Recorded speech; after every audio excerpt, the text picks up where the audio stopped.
La necesidad de conocer la verdad. Hoy en día hay muchas verdades. Por ejemplo, yo te puedo decir, existen muchas denominaciones, sin embargo, todas proclaman a Dios. Sabiendo eso, ¿te puedes salvar? No, la respuesta es que no. Es verdad que el Islam tiene una religión que proclama también a un Dios que creen que es el Dios de la Biblia. Eso es verdad. Ahora, sabiendo eso, ¿te puedes salvar? La respuesta es que no. Es verdad también que hace poco hubo una catástrofe en Irán. Eso es verdad. ¿Y esa verdad te puede salvar? No. Es verdad que Estados Unidos y Irán están en guerra. Eso es verdad. Ahora, ¿eso te puede salvar? De ninguna manera. Solo hay una verdad que puede salvarte en la Escritura. Quédate conmigo un par de minutos y vamos a ir a la Biblia a ver cuál es esa verdad que puede hacerte salvo y libre de pecado. Juan capítulo 8, versículo 31 al 34. Dijo entonces Jesús a los judíos que habían creído en él: si vosotros permanecéis en mi palabra, seréis verdaderamente mis discípulos y conoceréis la verdad, y la verdad os hará libres. Le respondieron: linaje de Abraham somos y jamás hemos sido esclavos de nadie. ¿Cómo dices tú seréis libres?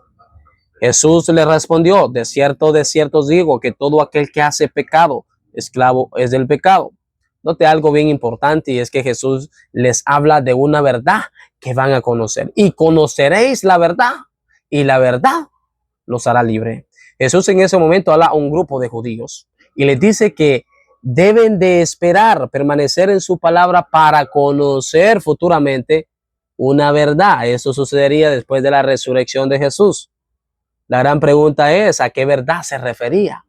¿Y por qué era necesario que ellos conocieran esa verdad? ¿Por qué? Bueno, Jesús les dice que todo aquel que hace pecado, esclavo del pecado. En ese momento ellos no entendieron así. Creyeron que cuando Jesús les dijo, y seréis libre, pensaron de que Jesús se refería a una esclavitud física, a una cárcel, a un presidio. Normalmente un lenguaje moderno, pero en esa época creyeron de que Jesús se refería a una esclavitud física.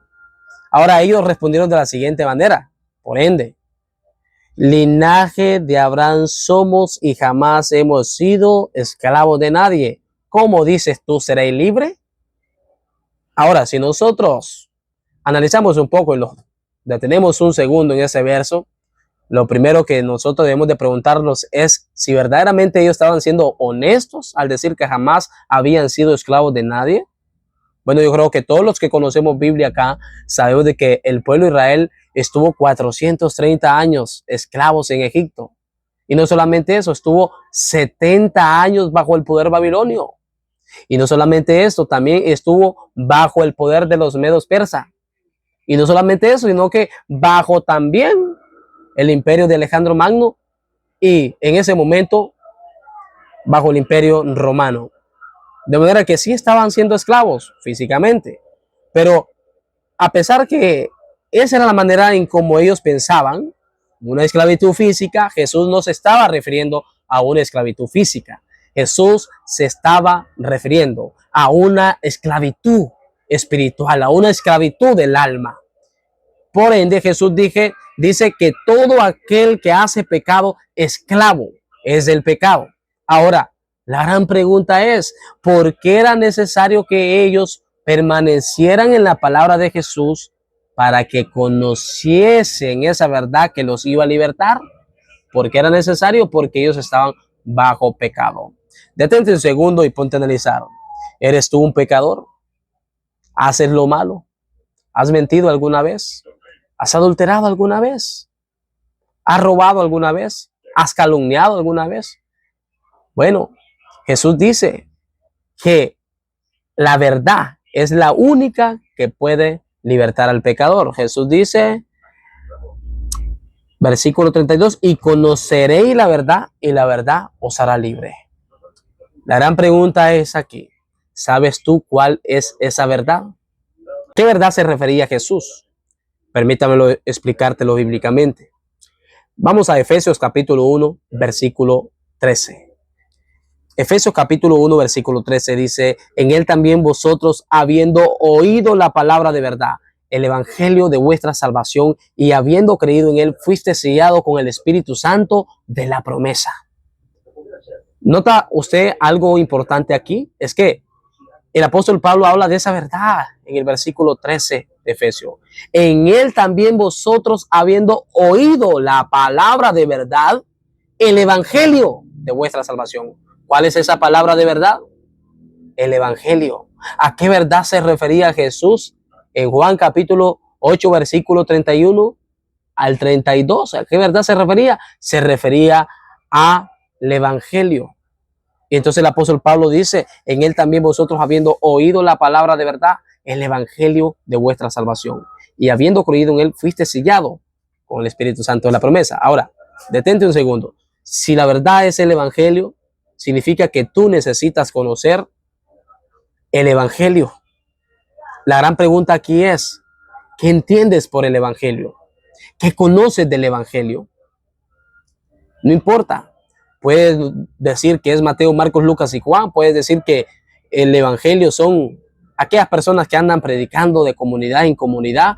Puedes decir que el evangelio es la palabra de Dios. Pero en realidad, detente un segundo y aparta tus opiniones y meditemos en la Biblia. Descubramos juntos a qué verdad se está refiriendo Jesús aquí. Miramos que es a la verdad del evangelio, pero ¿cuál es ese evangelio? Entonces quiero que nosotros vayamos a las escrituras y entendamos realmente qué significa el evangelio. 1 Corintios capítulo 15, versículo 1 al 4. Dice: además os declaro, hermanos, el evangelio el que les he predicado, el cual también recibiste, en el cual también perseveráis, por el cual asimismo, si retenéis la palabra que os he predicado, sois salvos, si no creísteis en vano. Porque primeramente os he enseñado lo que asimismo recibí, que Cristo murió por nuestros pecados conforme a las Escrituras. Ahora, note algo bien importante aquí, ya que estamos hablando del evangelio, porque el evangelio es la palabra de verdad que puede hacerte libre del pecado. Entonces, entendámoslo. El apóstol Pablo viene hablando de ese evangelio. Dice: además os declaro, hermanos, el evangelio que os he predicado. El apóstol Pablo está hablando a un grupo de hermanos convertidos que habían escuchado el evangelio, y que en ese momento el apóstol Pablo vuelve nuevamente a reiterárselo, a recordárselos.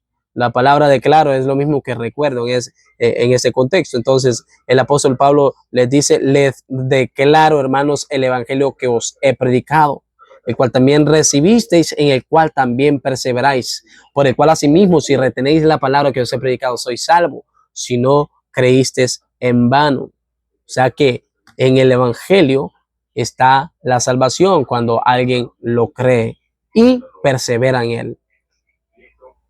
Ahora, hasta el versículo 2 no hay ningún problema, porque el apóstol Pablo dice: si retenéis la palabra que os he predicado, sois salvo, si no creéis en vano. Pablo recuerda que es importante retener y guardar lo que han conocido como evangelio.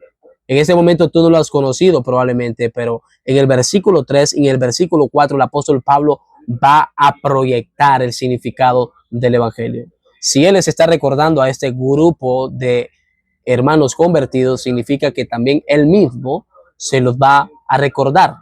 El versículo 3 y versículo 4, el apóstol Pablo lo explica de la siguiente manera y dice: porque primeramente yo les he enseñado lo que asimismo recibí. Según el versículo 1, lo que el apóstol Pablo había recibido era el evangelio. ¿Y qué recibió el apóstol Pablo como evangelio? Note usted que hay dos puntos, el cual es un significado lo que el apóstol va a hablar y va a dar. Y dice que Cristo murió por nuestros pecados conforme a las Escrituras, que fue sepultado y que resucitó al tercer día conforme a las Escrituras. Ahora, ¿cuál es ese evangelio entonces? ¿Cuál es esa palabra de verdad? Bueno, el evangelio es la muerte, la sepultura y la resurrección de Cristo. El evangelio es que Cristo murió, que Cristo fue sepultado y que resucitó. A esto se le conoce como evangelio. Ese es el resumen del evangelio. Esto es el Evangelio. Sabiendo esto, que el Evangelio es la muerte, sepultura y resurrección de Cristo, ahora cuando te pregunten a ti, ¿entiendes qué es el Evangelio? Tú ya podrás dar una respuesta clara y bíblica. El Evangelio es la muerte, la sepultura y la resurrección de Cristo por nosotros. Ese es el Evangelio. Ahora, si ese es el Evangelio y es lo que a mí me hace libre de pecado, entonces yo tendría que hacer algo al respecto. Ahora, ¿qué es lo que debo hacer? Bueno, Jesús dice que hay que creerlo para ser bautizados y recibir la salvación. Marcos capítulo 16, versículo 15. Y les dijo, id por todo el mundo y predicad el evangelio a toda criatura. El que creyere y fuere bautizado será salvo, y el que no creyere será condenado. Note bien lo que dice el texto. Hay dos requisitos importantes para obedecer el evangelio. Uno de los requisitos es creer en el evangelio. Yo te pregunto, ¿crees tú que Cristo murió, que fue sepultado y que resucitó? Eso queda a tu criterio. ¿Crees tú eso? Bueno, ese es uno de los primeros requisitos, creer en que Cristo murió por mí, que Él fue sepultado por mí, que resucitó por mí. Bueno, el que creyere y fuere bautizado.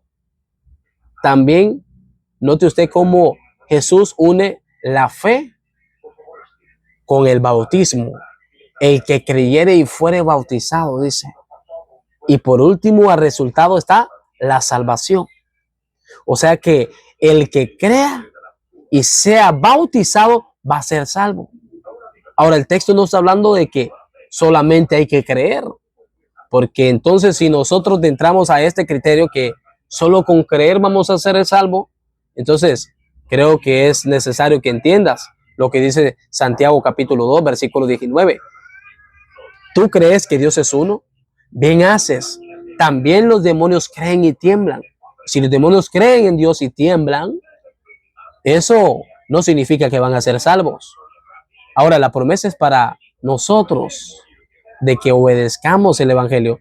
Y el único medio de obediencia es el bautismo. Ahora, tú puedes obedecer el evangelio. Claro, porque el creer es el comienzo para que yo pueda obedecer en las aguas bautismales el evangelio. Y en resultado, a la obediencia, yo recibo la salvación. Eso es lo que dice el texto. El que creyere y fuere bautizado será salvo. Será salvo. Y el que no creyere será condenado. Ahora, el texto no está diciendo que solo con creer nosotros vamos a ser salvos. Vuelvo y reitero. El texto está diciendo que es necesario el creer y el ser bautizado para la salvación. Y basta con que una persona no crea para ser condenada. Eso es lo que el texto está diciendo. No hay necesidad que una persona se bautice para que sea condenada.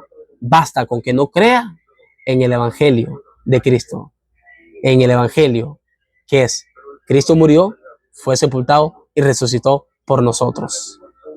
Hermano y amigo, la gran pregunta que surge aquí es, si el bautismo es el medio de obediencia para que nosotros tengamos la salvación, es bien importante analizar realmente qué significa la palabra bautismo. Viene de la palabra griega que significa bautisma.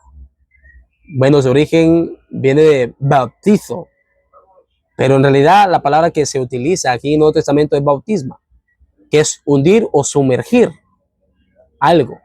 Es igual a una sepultura. Yo creo que no hay una explicación más clara que la que Pablo da en Romanos capítulo 6, versículo 3 en adelante. ¿O no sabéis que todos los que hemos sido bautizados en Cristo Jesús hemos sido bautizados en su muerte? Porque somos sepultados juntamente con Él para muerte por el bautismo, a fin de que como Cristo resucitó para la gloria del Padre, así también nosotros andemos en una vida nueva. El apóstol Pablo habla de una muerte, de una sepultura y de una resurrección de aquel que se bautiza. Entonces, dice el apóstol Pablo, porque somos sepultados, versículo 4, juntamente con Él para muerte por el bautismo, a fin de que como Cristo resucitó para la gloria del Padre, así también nosotros andemos en una vida nueva. sea, así como Cristo murió físicamente, tú estás muriendo al viejo hombre. Así como Cristo fue sepultado físicamente en una tumba, tú lo estás haciendo simbólicamente en las aguas del bautismo. Así como Cristo resucitó para la gloria del Padre, también tú estás resucitando a la hora que sos levantado de las aguas. Ese es el simbolismo del bautismo, que hay una muerte, una sepultura y una resurrección. Conclusión, según Mateo capítulo 28, del 19 al 20, tú vienes a tener, como quien dice, la comunión con el Padre, con el Hijo y el Espíritu Santo.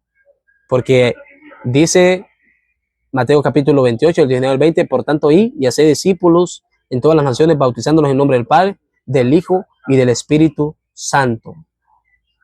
Mire, o sea, quiere decir que en el bautismo tú vienes a tener una comunión con el Padre, el Hijo y el Espíritu Santo. De manera que cuando tú cumples con el requisito del bautismo o obedeces el Evangelio en el bautismo, tú entras a tener la salvación. La salvación. Ese es el bautismo. El bautismo es la muerte, la sepultura y la resurrección de nosotros, del pecador que decide bautizarse. Es su muerte, es la sepultura y es la resurrección. Ahora, note usted cómo se vuelve tan perplejo lo que Jesús hizo por nosotros. Hablamos de que el Evangelio es la muerte, la sepultura y la resurrección de Cristo. Y el bautismo es lo que nosotros obedecemos en el Evangelio. Es decir, nosotros obedecemos el Evangelio. Y el bautismo es la muerte, la sepultura y la resurrección de nosotros. La gran pregunta que surgiría aquí entonces es, ¿qué recibimos nosotros en el bautismo? Vamos, una de las primeras cosas, que recibimos la salvación. Ahora, no fue porque los apóstoles determinaron de escribir esto, sino porque Jesús dio esta comisión. Y Jesús dice, el que creyere y fuere bautizado será salvo. O sea, Jesús lo promete y hay que creerlo. Somos salvos después del bautismo, del creer y obedecer en el bautismo. Entonces, esto resulta a salvación. ¿Qué más recibimos aparte de la salvación? Según Hechos capítulo 2, versículo 38, el apóstol Pedro dijo, arrepentidos y bautícense cada uno de vosotros en el nombre de Jesucristo para el perdón de los pecados y recibiréis el don del Espíritu Santo. Bueno, ¿qué más recibimos según este texto? Bueno, el apóstol Pedro, predicando el día de Pentecostés, predicando el Evangelio, predicando de Cristo, dijo que era necesario el arrepentimiento. El arrepentimiento como punto importante. El arrepentimiento. El creer es un verbo, es una acción, pero el creer es aquello que me lleva al arrepentimiento. De manera que el apóstol Pedro dice, el arrepentidos y bautícense cada uno de vosotros en el nombre de Jesucristo ¿para qué dice? Para el perdón de los pecados y recibiréis el don del Espíritu Santo. O sea que en el bautismo no solamente recibimos la salvación, según Marcos 16:16, sino que también recibimos el perdón de pecados y el Espíritu Santo, el don del Espíritu Santo. La gran pregunta es, ¿tú quieres recibir eso? ¿Tú quieres recibir la salvación, el perdón de pecados y el don del Espíritu Santo? ¿Lo quieres recibir? Gloria a Dios, si lo quieres recibir. Yo te invito a que busques la iglesia de Cristo. La iglesia de Cristo. En cualquier lugar, está en Estados Unidos, está en El Salvador, está en Honduras, está en Guatemala, está en todo el mundo está. Contacta la iglesia de Cristo, solamente iglesia de Cristo. Ahí se te atenderá y ahí pueden procederte a realizar el bautismo conforme al Evangelio de Cristo.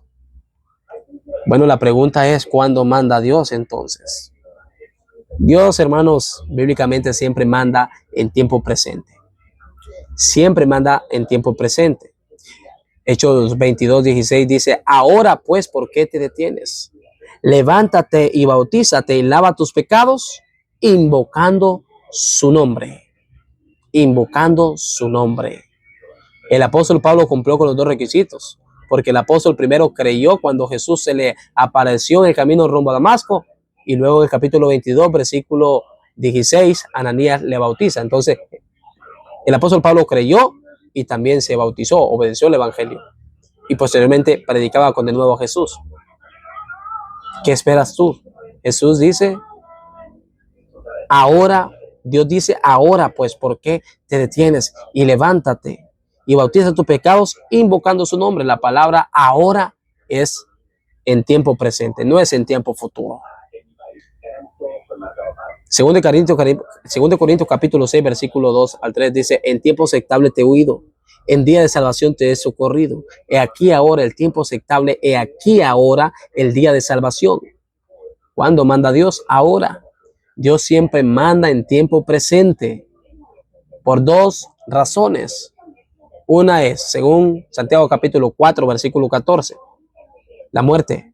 Cuando no sabéis lo que será mañana, porque ¿qué es vuestra vida? Ciertamente es nieblina que se aparece por un poco de tiempo y luego desvanece. Así es la vida. Santiago compara la vida del ser humano con una nieblina. Tú la puedes ver en la mañana, pero luego volteas a ver y no hay nada. Así compara la vida Santiago del ser humano. Si tú ves, creo que eres un experto en esto, te das cuenta según las estadísticas cuántas muertes hay. Y te puedes analizar por un segundo o puedes ponerte en el puesto de estas personas que han muerto sin saber el día en que iban a morir. Con proyectos, con planes, con viajes, etcétera. Una vida y un futuro por delante. El problema es que nadie tiene el control de su vida. Nadie sabe cuándo va a partir. Nadie sabe cuándo va a morir. Por eso esa es una de las razones por las cuales nosotros debemos estar preparados. Debemos de bautizarnos obedeciendo el evangelio de Cristo. Porque es en el bautismo donde se obedece. Y por eso dice el texto, ahora pues, ¿por qué te detienes? Levántate y bautízate y lava tus pecados invocando su nombre. Dios siempre te va a hablar en tiempo presente. Dios siempre te va a hablar en tiempo presente. Y la muerte es una de las razones y es uno de los puntos que no da tiempo de prepararse. Segunda razón, la venida del Señor Jesús. Segunda de Pedro, capítulo 3, versículo 10, dice que vendrá como ladrón en la noche. Él vendrá como ladrón en la noche. ¿Qué te garantiza a ti, amigo, que el Señor puede venir dentro de una hora? ¿Qué te garantiza a ti que el Señor no puede venir dentro de 3 horas? ¿Qué te garantiza a ti que el Señor no puede venir en un segundo? La palabra como ladrón en la noche significa en un momento inesperado. Un ladrón cuando te va a robar no te avisa. Llega, te quita todo lo que tiene y eso fue algo de sorpresa. Sí. Así va a ser la venida del Señor Jesús. Ahora ya tienes 2 razones por las cuales prepararte y buscar inmediatamente obedecer el evangelio del Señor. Te invito a que nos visites en la Iglesia de Cristo. La Iglesia de Cristo en Honduras. Por cualquier cosa, deja tu comentario para nosotros estar informados y así poder estar orando por tu persona. Mi número es 93 46 56 83. Si estás interesado en visitarnos, puedes escribirme, puedes llamar. Cristo te ama. Cristo murió por ti. Cristo quiere salvarte. Cristo quiere darte vida eterna. Cristo quiere perdonar tus pecados. Pero es necesario que obedezcas este evangelio para que seas libre de pecado. Recuerda que no hay una verdad en este mundo que salve más que esta verdad, conocida como el evangelio de Cristo. El evangelio es la única verdad que puede hacerte libre de pecado. Sin más que decir, que el Señor te bendiga.